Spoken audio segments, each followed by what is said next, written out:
तो आज की इस वीडियो में हम रविंद्रनाथ टैगोर जी की एक पोएम पढ़ेंगे जिसकी हेडिंग है where the mind is without fear, और इसका लाइन बाय लाइन एक्सप्लेनेशन देखेंगे। साथ ही साथ ये भी समझने की कोशिश करेंगे कि ये पोएम उन्होंने किस एम से लिखी थी, इस पोएम को लिखने के पीछे उनका मोटो क्या था, रियल एम क्या था। साथ ही साथ इसका लाइन बाय लाइन एक्सप्लेनेशन और लास्ट में हम कुछ इम्पॉर्टेंट आंसर्स भी डिस्कस करेंगे। ठीक, तो सबसे पहले ये जो पोएम है वो 1900 में लिखी गई थी, और जब फर्स्ट टाइम इसे लिखा गया था तब इसे बंगाली लैंग्वेज में लिखा गया था और बाद में इसे इंग्लिश में ट्रांसलेट किया गया। ट्रांसलेट भी रविंद्रनाथ टैगोर जी ने ही किया था, लेकिन उसे लिखा 1900 में था और ट्रांसलेट 1911 में किया था। बाद में इस पोएम को उन्होंने अपने एक कलेक्शन जो कि था गीतांजलि, उसमें ऐड किया, और जिसके गीतांजलि के लिए ही इनको नोबेल प्राइज़ भी मिला था। रविंद्रनाथ टैगोर जी को नोबेल प्राइज़ मिला था, किस लिए? गीतांजलि के लिए। गीतांजलि क्या थी? उनकी एक पोएम्स की कलेक्शन थी, कलेक्शन ऑफ पोएम, उसमें कई पोएम लिखी हुई थी। उन पोएम का एक कलेक्शन था जिसको उन्होंने टाइटल दिया था गीतांजलि, और उसके लिए इनको नोबेल प्राइज़ मिला था। और साथ ही साथ ये first non European Nobel prize winner भी थे। जो रविंद्रनाथ टैगोर जी हैं ये first non European Nobel prize winner थे। तो उन्होंने इस पोएम को लिखा क्यों आखिर? तो जैसा कि इसमें मैंने पहले ही बताया कि ये जो पोएम है वो ईयर 1900 में लिखी गई थी, और इस टाइम पे इंडिया के ऊपर ब्रिटिशर्स का रूल था, है ना। तो उस टाइम अपनी बात को कहना मीन्स अगर आपको कोई मैसेज पब्लिकली देना है तो वो अलाउ नहीं होता था। आप ऐसे ही पब्लिकली बिना परमिशन के, बिना ब्रिटिश परमिशन के अपनी बातों को अपने लोगों को नहीं बता सकते थे इतने लार्ज अमाउंट में। तो उस टाइम पे रविंद्रनाथ टैगोर जी ने ये पोएम लिखी, और ये पोएम बंगाली में लिखी थी, और इसका जो हेडिंग था वो हेडिंग था प्रार्थना। इस पोएम का अभी तो हेडिंग है इसका where the mind is without fear, लेकिन जब ये बंगाली में लिखी गई थी तब इसकी हेडिंग थी प्रार्थना। और इस पोएम में उन्होंने गॉड से प्रार्थना की है, मीन्स माय फादर। उन्होंने भगवान को माय फादर कहा है, means my father means highest power of जो भी है, हाईएस्ट पावर मीन्स गॉड। एक प्रकार से भगवान को ही इन्होंने अपनी प्रार्थना के रूप में इस पोएम को लिखा था। और इस पोएम में इन्होंने क्या बातें कही हैं, चलिए उसको लाइन बाय लाइन पढ़ते हैं और समझते हैं। Where the mind is without fear and the head is held high, where knowledge is free, where the word has not been broken up into fragments by narrow domestic walls, where words come out from the depth of her truth, where tireless striving stretches its arms towards perfection, where the clear stream of reason has not lost its way into the dreary desert sand of dead habits. dreary desert sand of dead habits, ये जो line है ये important है। ये कई बार papers में आ जाती है कि इस लाइन का क्या मतलब है, तो इस लाइन को जब एक्सप्लेनेशन करेंगे तो थोड़ा गौर से समझिएगा। Where the mind is led forward by thee into ever widening thought and action, into that heaven of freedom, my father let my country awake. My father means कि ईश्वर को, इन्होंने हाईएस्ट पावर को ही my father बोला है और उनसे ही प्रार्थना की है कि मेरे कंट्री में को अवेक कर दो, मेरे कंट्री को जगा दो। अब कंट्री को जगा दो मीन्स कि यहाँ रहने वाले लोगों को जगा दो। कैसे जगा दो, अब इसका लाइन बाय लाइन एक्सप्लेनेशन देखते हैं।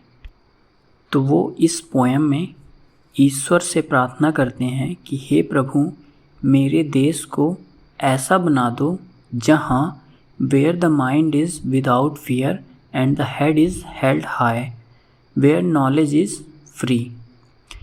कि ऐसी जगह बना दो, ऐसा हेवन बना दो, मीन्स ऐसी स्वर्ग बना दो कि जहाँ लोग बिना किसी भय के रहें। फियर मीन्स भय। अब भय किस प्रकार का, कि यहाँ जो ब्रिटिशर्स रहा करते थे वो कई प्रकार के पनिशमेंट दिया करते थे। पनिशमेंट क्यों, कि इंडियन को इन्फीरियर समझते थे और अपने आप को सुपीरियर समझते थे। इसलिए वो अगर इंडियन से किसी भी प्रकार की गलती हो जाए या उनके सामने ऊंची आवाज़ में बात कर दें या उनकी तरफ कड़ी आंखों से देख लें तो उन्हें पनिशमेंट दिया जाता था, और जो कि बिल्कुल ही नाजायज़ हुआ करता था। इसलिए वो कहते थे जहाँ where the mind is without fear and the head is held high.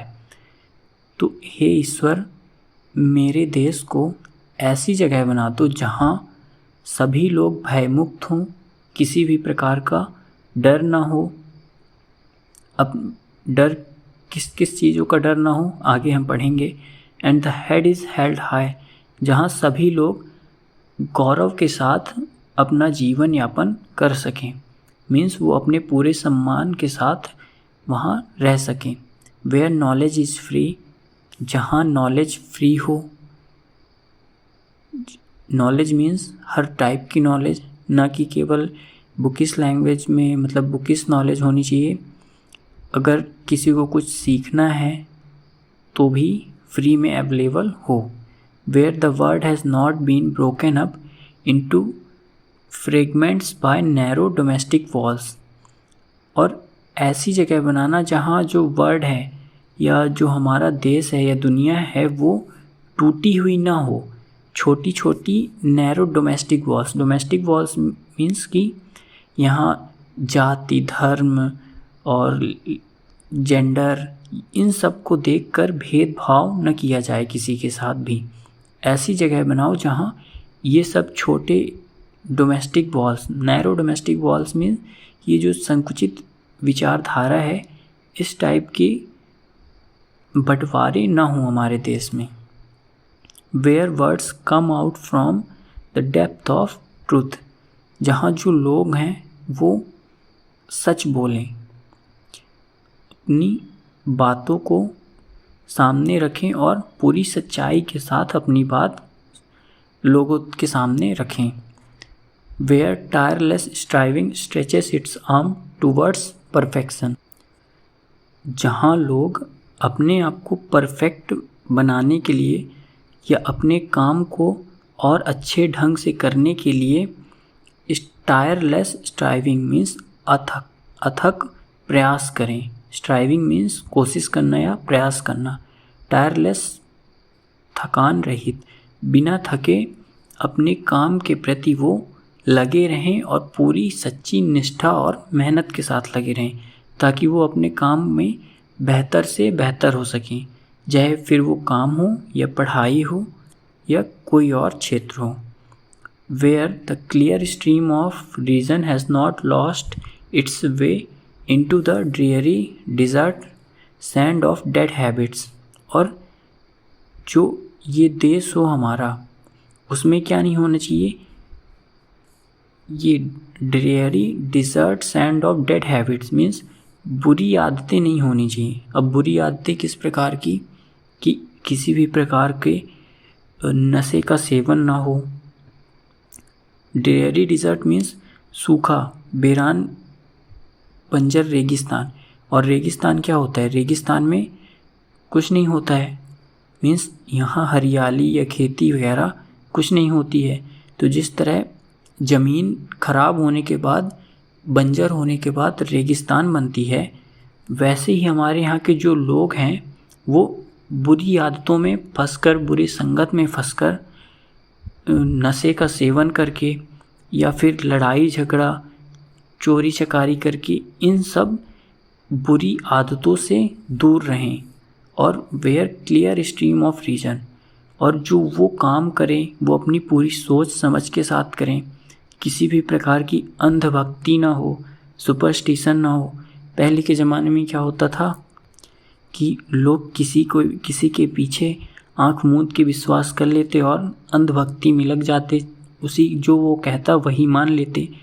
तो इस पोएम में टैगोर जी कहते हैं कि हे प्रभु, हमें ऐसे देश बना के दो या ऐसी कृपा करो कि हमारे देश में रहने वाले जो लोग हैं उनके पास सद्बुद्धि आए, वो अपनी तार्किक क्षमता से ये निर्धारित कर सके कि कौन सी चीज़ सही है या कौन सी चीज़ गलत है।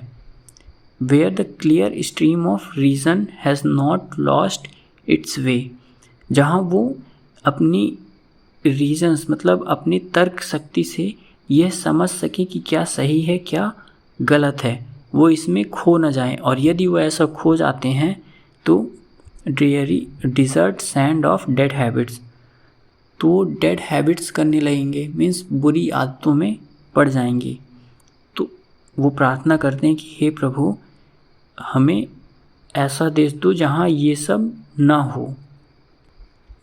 फिर आगे कहते हैं where the mind is led forward by thee into ever widening thought and action, कि जहाँ जो लोग रहें वो हमेशा प्रयास करते रहें आगे बढ़ने का, उनके जो विचार हों वो संकुचित विचार न होकर एक विस्तारपूर्ण विचार हों, मीन्स खुले विचार वाले लोग होने चाहिए।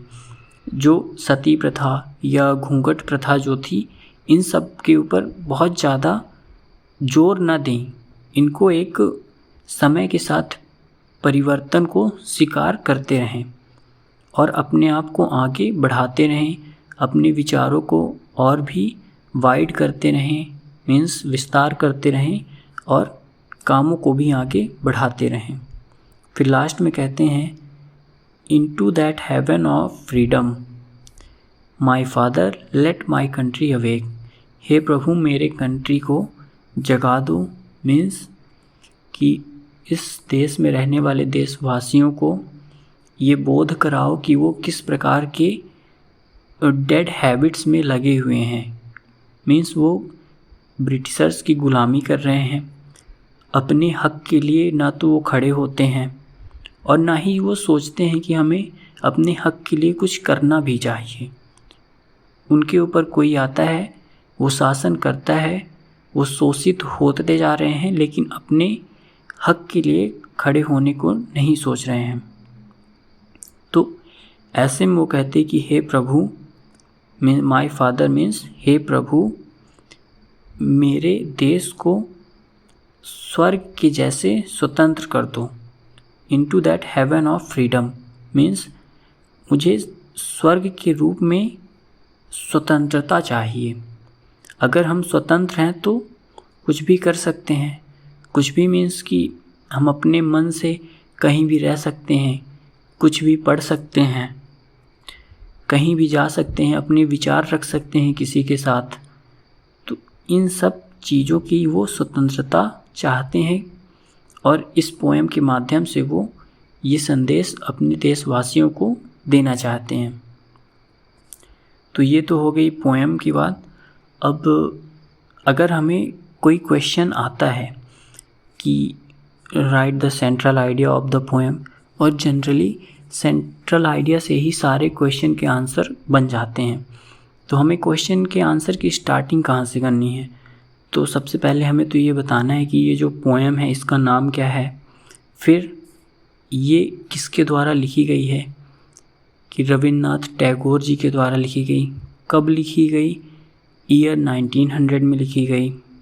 ठीक, हम साथ ही ये भी बता सकते हैं कि फ़र्स्ट टाइम जब ये पोएम लिखी गई थी तब वो बंगाली लैंग्वेज में लिखी गई थी और बाद में 1911 में इसे टैगोर जी ने इंग्लिश में ट्रांसलेट किया और ये जो पोएम है वो एक पार्ट है किसका, गीतांजलि उनके कलेक्शन थी, उस कलेक्शन का एक ये पोएम भी एक पार्ट थी जिसके लिए इनको नोबेल प्राइज़ मिला, है ना।